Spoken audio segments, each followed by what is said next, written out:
And I think maybe there was just a couple of factual statements in the question that was asked as well that might be worth clarifying, just on the dating of the Gospels. It was the 2nd century AD was, this is the thought where they come from. But the Gospels that we have in the New Testament, Matthew, Mark, Luke, and John, are all 1st century Gospels, which no critical scholar is going to contest.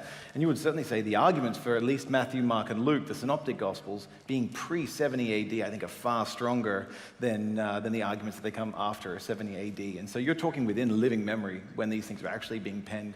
And there's a statement in 1 Corinthians 15 that Paul makes, this creed that he quotes there in verses 3 and 4 and 5.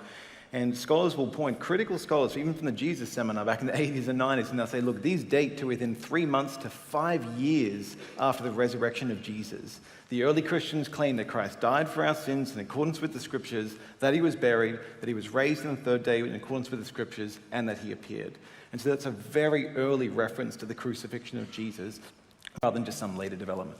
Which is not something we have for the vast majority of any other ancient individuals within history. So I mentioned, like, we do have good information, source information for individuals like Tiberius, but if we're talking about someone like Alexander the Great, our earliest comprehensive biographies of Alexander the Great come about 750 years after Alexander the Great. And that doesn't mean that they don't contain source material about what Alexander the Great was actually like, but this is the norm.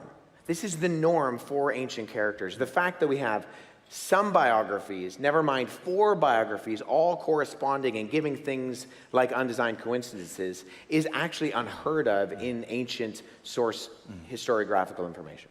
Yeah, we've got a video that might be helpful on did the resurrection stories develop like legends? I'd recommend go check that out on the QC channel.